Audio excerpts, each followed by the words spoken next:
En primer lugar, quiero darle la bienvenida a todos y todas las asistentes a este Congreso Internacional Mundial de Páramos y Ecosistemas de Montaña. Y saludar muy especialmente al señor gobernador Jorge Emilio Rey.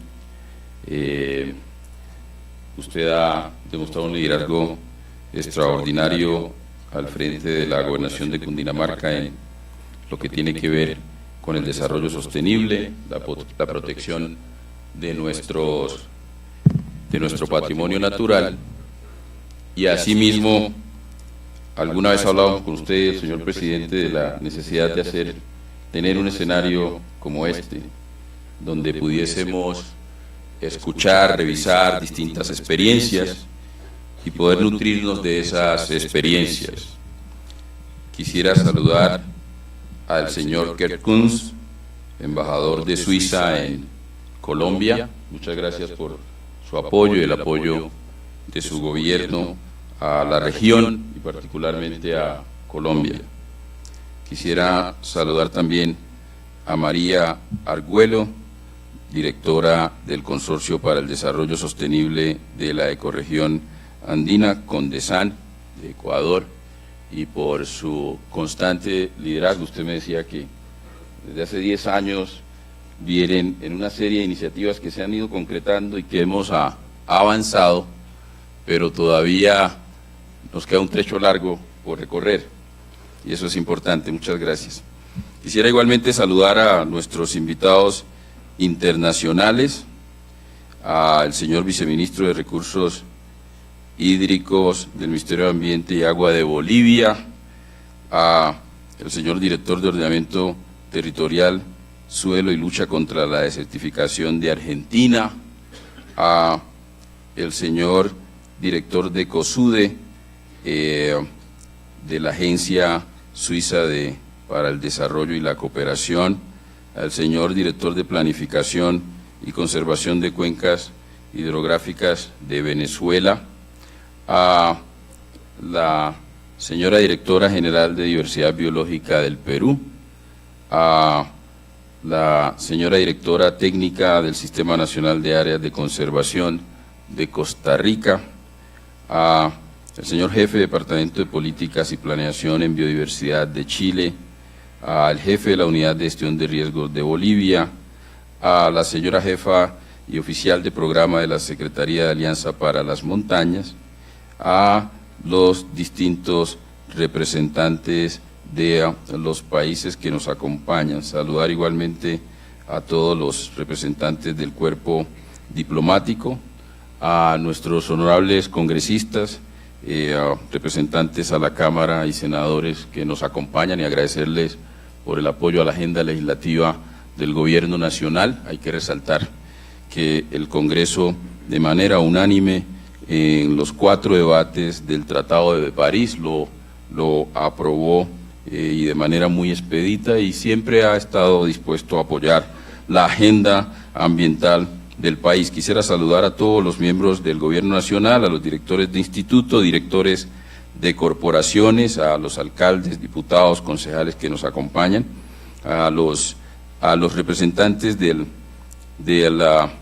las organizaciones de la sociedad civil, especialmente al exministro Julio Carrizosa, a la doctora Margarita Marino Botero, a la doctora Margarita Pacheco también, que la leo mucho en sus columnas, a la doctora Elsa Matilde Escobar, a los representantes de la academia, a los directivos del ministerio, a los medios de comunicación y especialmente a las comunidades. Ayer estuve escuchando a las comunidades en varias mesas de trabajo, y también su declaración, además que le recomendaban que la declaración estuviera sujeta a lo que se discutiera en estos 5 días para poder hacerle ajustes, ¿no? Porque esto se trata de construir de manera conjunta. Muy especialmente a los representantes del departamento de Cundinamarca, del departamento de Boyacá, a los representantes del distrito especial de Bogotá, de Sumapaz, sobre todo los amigos de San Juan de Sumapaz, donde estuvimos también compartiendo y unos niños muy talentosos, los niños de los páramos, muy talentosos, muy buenos estudiantes, y además de eso tocan muy bien los instrumentos musicales, y además de eso bailan muy bien. Entonces quedé muy gratamente impresionado de San Juan, de Sumapaz. A los representantes de Chocó y Antioquia, del macizo colombiano, a los representantes de la mesa indígena, a los líderes de la comunidad negra afrocolombiana, a los representantes de los Santanderes, de Cundinamarca, que ya lo había mencionado. Y realmente nosotros estamos muy complacidos porque necesitamos luces en materia de cómo avanzar en la consolidación de la protección de nuestros páramos y nuestros ecosistemas de montaña. Yo quisiera, más que un discurso, compartirle algunos avances, o no avances, desafíos que tenemos y oportunidades en Colombia en materia de conservación de nuestros ecosistemas. Nosotros, desde la aprobación del Plan Nacional de Desarrollo, hemos establecido un marco que tiene que ver primeramente con un concepto que dicen mis asesores, que es un concepto envolvente de crecimiento verde. Y el país tiene que avanzar hacia ese crecimiento verde, hacia esa economía circular. Infortunadamente todavía, y lo hemos demostrado con estudios, la producción en el país derrocha muchos recursos. Ese uso del agua que usted mencionaba, gobernador, solo el sector de agua potable tiene zonas donde las pérdidas alcanzan el 60 y 70% del agua que se entuba. Y la industria derrocha mucha agua, pero derrocha muchos materiales. La industria de la construcción, en promedio, deja de utilizar cerca del 20% de los recursos frente a los cuales dispone para sus procesos. Es una pérdida enorme. Entonces hay una enorme tarea para avanzar y el concepto de crecimiento verde nos lleva allá, pero también el consumo desperdicia mucho. Nosotros estamos en una campaña de uso racional de las bolsas plásticas y es una tendencia global y cada colombiana utiliza cerca de 6 bolsas plásticas a la semana. Entonces el Congreso nos dio esa herramienta y les agradecemos, representante, de ponerle 20 pesos de impuestos a cada bolsa. Eso ha sido todo un debate nacional, ¿no? Claro que es el único impuesto, es un impuesto que no permite recaudar, sino que dejen de usar la bolsa o lo utilicen de manera más racional. Y es uno de los pocos impuestos que yo creo que ha tenido acogida en la opinión pública. Estamos trabajando en esa línea, pero es para evitar el derroche de nuestros recursos. Igualmente, estamos avanzando en el cumplimiento de los objetivos de desarrollo sostenible, que es nuestro marco. Asimismo, la implementación de nuestros compromisos en el marco del Acuerdo de París.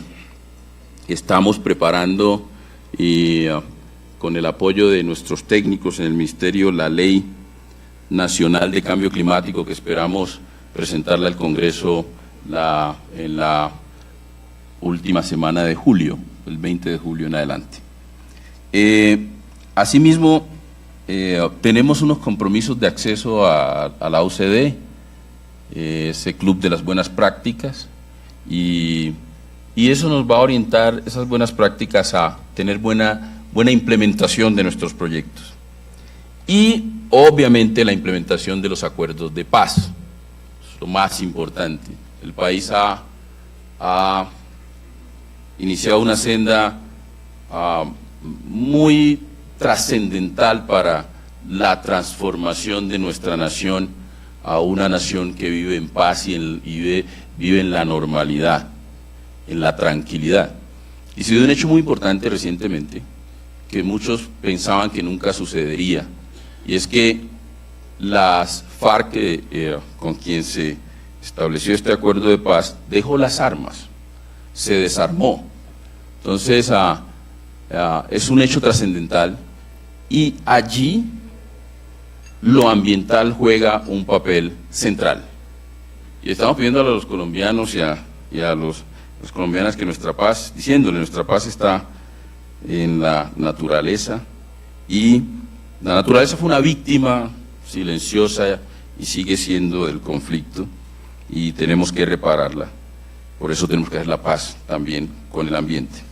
En ese marco nosotros hemos definido 5 prioridades, y esas 5 prioridades de nuestra acción tienen que ver principalmente con la adaptación a cambio climático, todas nuestras tareas de mitigación y adaptación. Ese es el mayor desafío que tiene el país, porque es uno de los países más vulnerables al cambio climático y a eventos extremos del clima. Y yo les puedo listar muchos de los eventos y los costos en vidas humanas y los costos económicos que esto ha tenido. Nosotros acabamos de definir la Política Nacional de Cambio Climático, que nos da una hoja de ruta para los próximos años, hasta el año 2030, pero compartimos, obviamente estamos supremamente comprometidos con la visión que tiene la comunidad global de tener una sociedad neutra en carbono hacia el año 2050.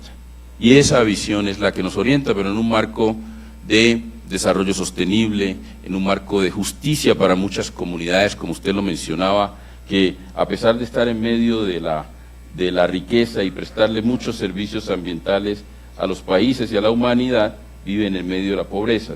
Y de eso se trata, de ver cómo construimos esa visión hacia el año 2050. En lo que tiene que, nuestra segunda prioridad tiene que ver con la declaratoria de áreas protegidas y la conservación y uso de nuestra biodiversidad. Y en ese sentido se ha avanzado mucho. Nosotros hemos creado en los últimos, en el año 2010 teníamos 13 millones de hectáreas de áreas protegidas, hoy ya estamos en 24 y vamos a doblar en este gobierno las áreas protegidas a 26. Es un enorme esfuerzo, pero también con enormes desafíos, porque tenemos que crear las herramientas para efectivamente proteger esas áreas, porque hemos crecido en áreas protegidas, pero nos faltan herramientas y capacidad institucional. Nuestra unidad de parques no ha crecido, nuestras instituciones ambientales no se han fortalecido en sus presupuestos, y esto tiene que ir de la par, y es también un llamado a nuestros congresistas de que nos puedan apoyar en esa senda que ha iniciado este sector. Yo aquí estoy haciendo bastante lobby al Congreso porque veo muchos congresistas. Igualmente, en conservación de la biodiversidad tenemos nosotros, el año pasado establecimos el Plan Nacional de Conservación y Uso de la Biodiversidad. Tenemos compromisos muy serios en esa materia y avances también, pero todavía enormes desafíos. Nuestra tercera prioridad tiene que ver con conservación de fuentes hídricas y delimitación de páramos. Nuestra fábrica de agua, el 50% de los páramos del planeta se encuentran en Colombia, y hemos iniciado una senda de delimitación de estos páramos, el primero, y aprendimos mucho en delimitar el primero en el año 2014, que fue el páramo de Santurbán.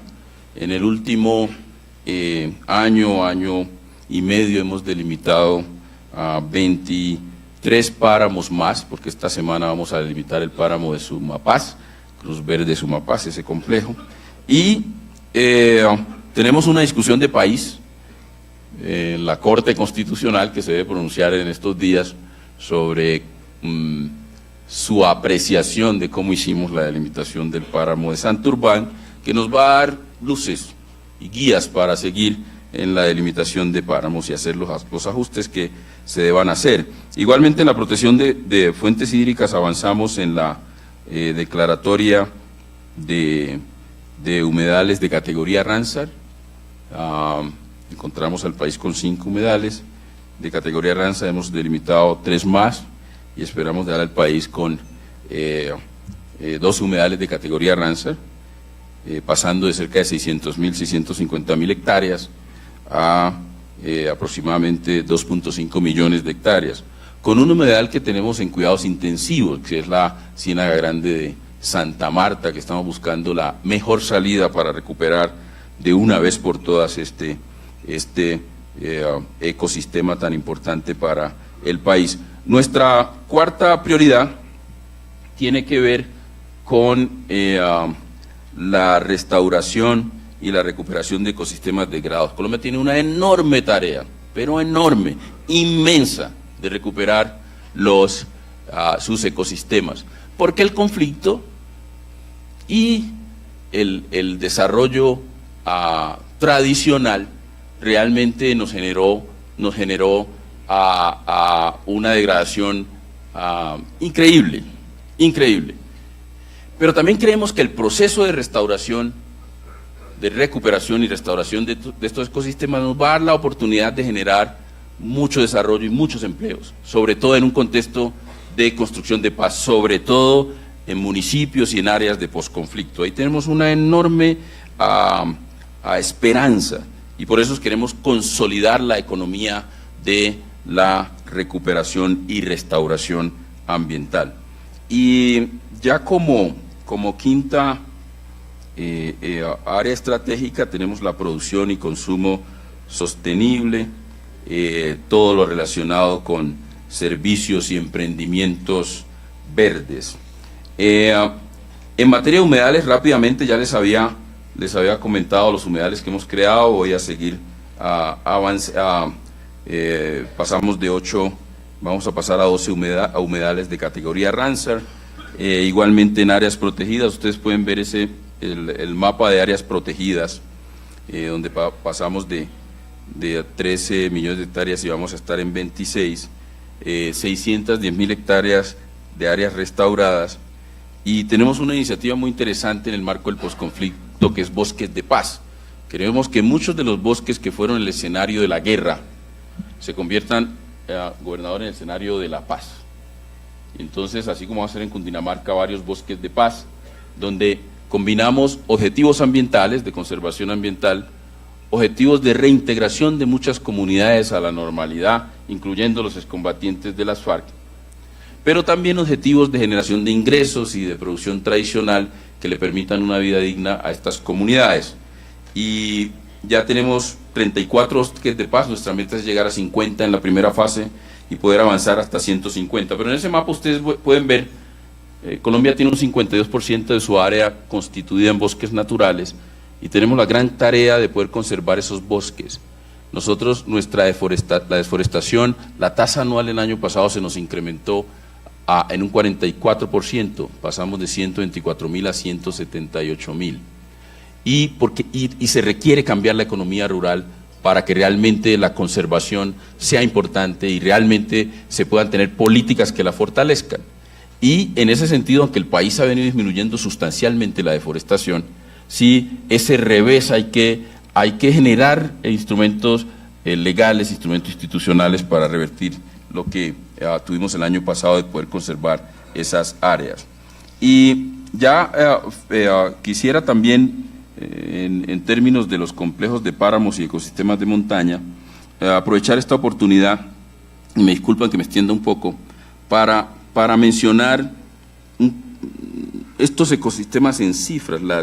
Las montañas abarcan el 22% de la superficie de la tierra, aportan entre el 60 y el 80% del agua dulce del mundo.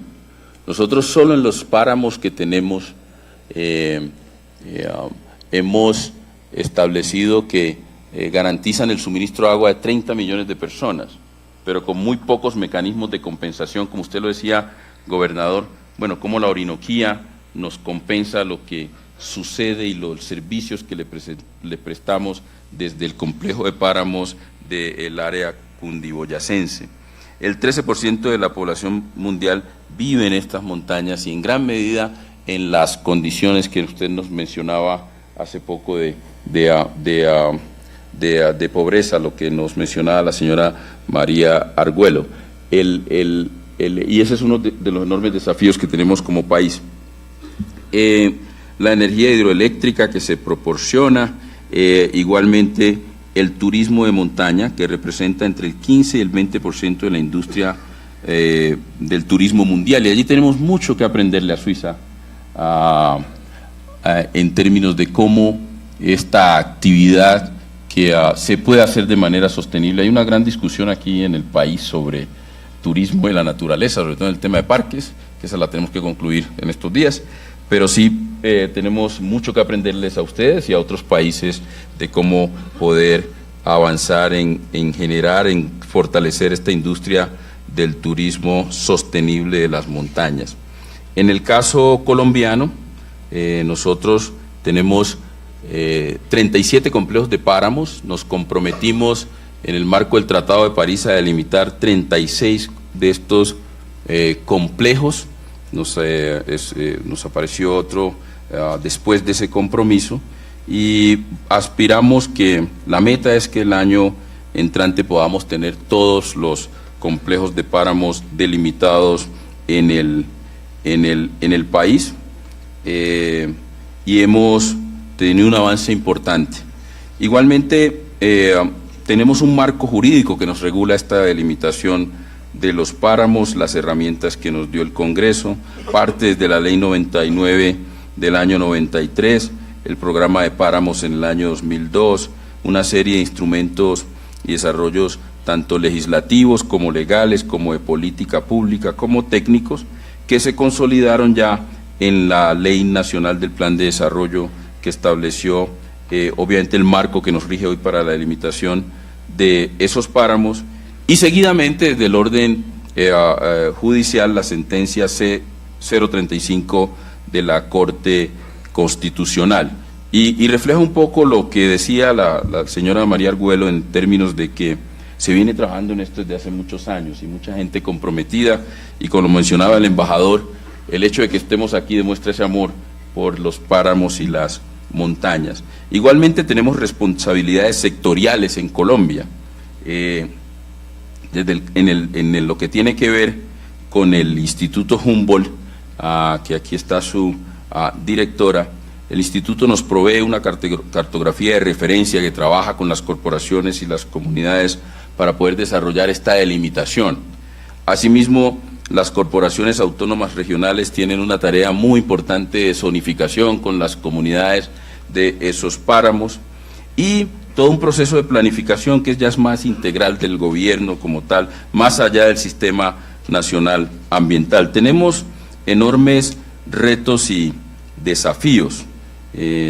Obviamente la implementación de este marco jurídico, de la integración de las entidades e instituciones que tienen que ver con los páramos, de la participación de las comunidades, directrices para poder hacer la reconversión en los páramos y esquemas de gobernanza para que permitan la conservación. Y allí, obviamente, todo lo que tiene que ver con los incentivos y tasas, fondos, etcétera, pago de servicios ambientales para poder garantizar que las comunidades de los páramos pueden tener una vida digna. Y allí hay toda una discusión en el país sobre el régimen de transición para que realmente estos páramos se puedan conservar y evitar algunas actividades que no son deseables en los páramos. Y estamos planteando obviamente una reglamentación que permita que con las comunidades y con los distintos actores podamos en un marco de 6 meses a un año definir ese régimen de transición, darle el soporte legal, y que paralelamente con la implementación de acuerdos de paz que tiene un horizonte de 15 años, podamos plantear un horizonte de 15 años para poder aplicar, concluir este régimen de transición. Igual lo enfocaríamos dentro de nuestra Agenda 2030. Y allí quisiera comentarles, ya para terminar, que en el caso colombiano hay unas reformas que se están dando de manera silenciosa, sobre todo en lo que tiene que ver con el uso de instrumentos económicos y de mercado para el logro de objetivos ambientales, porque teníamos muchos instrumentos de comando y control y queremos balancearlo.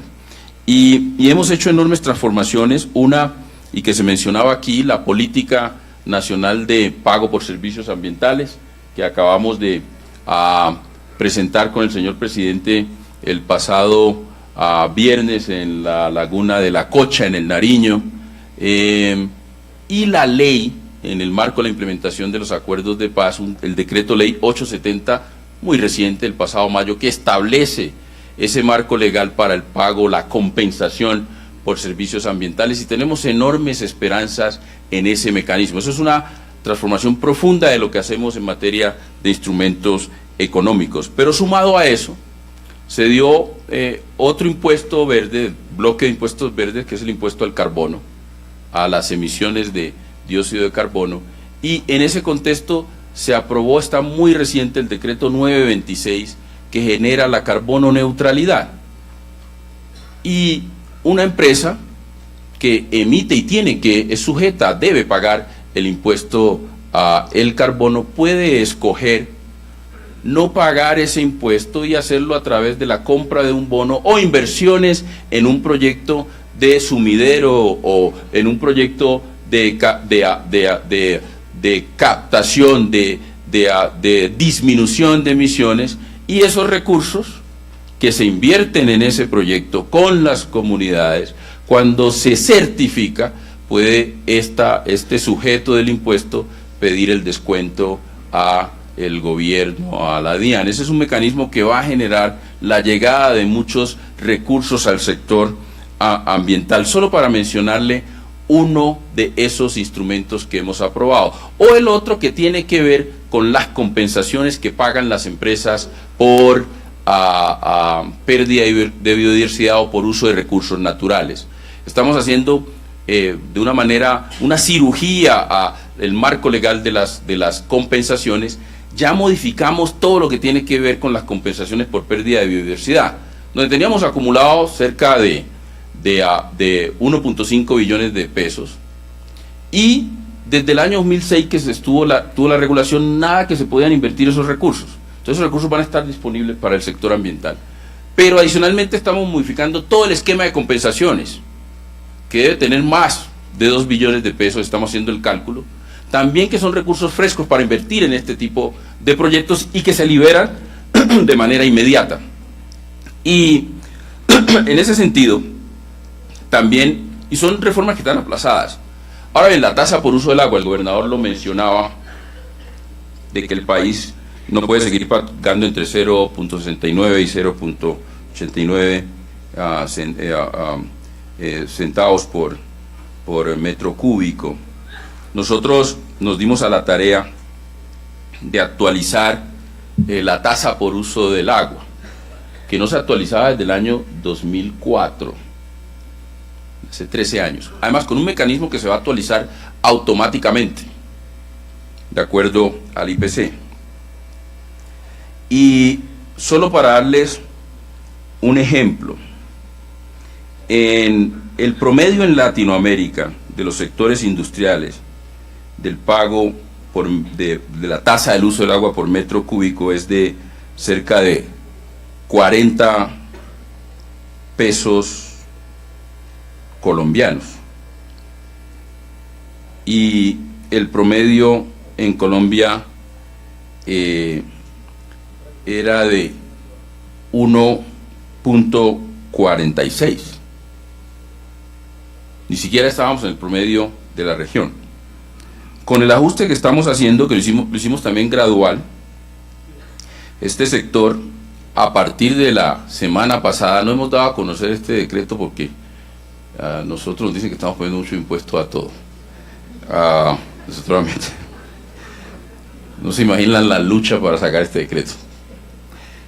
Como 6 meses. Va a pagar 2.80, casi 3 pesos por metro cúbico. Es un incremento importante, el doble. Y hacia el año 2027, que se estabiliza, va a pagar 14 pesos.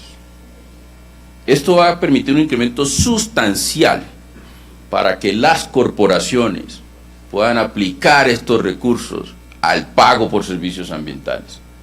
Que no se diga que el sector no tiene recursos. Sí, le cuento que en estos 6 meses hemos movilizado una suma importantísima de recursos. ¿Qué nos preocupa hoy? Que no vemos proyectos bien estructurados y que garanticen sostenibilidad. Por eso hemos pensado en un mecanismo que se ha aplicado en los Estados Unidos, que se ha aplicado en otros países, que es los bancos de hábitat, que establecen pago por resultados, compromisos a 30 años. Sí, ya voy a terminar. Es el agua. No pensé que era, me diría que se iba a terminar. No, pero ya voy a terminar. Pago por resultados a 30 años. Y esto se opera bajo el esquema de mercados. Va a ser muy importante el avance que va a tener rápidamente los mercados voluntarios de carbono y el mercado obligatorio de transacción de certificados de emisiones. Quería solamente decirles eso porque el país no conoce muy bien estas reformas y le agradecemos de nuevo mi última cuñita al Congreso de la República y esperamos que nos apruebe las leyes que le vamos a presentar el 20 de julio. Muchas gracias.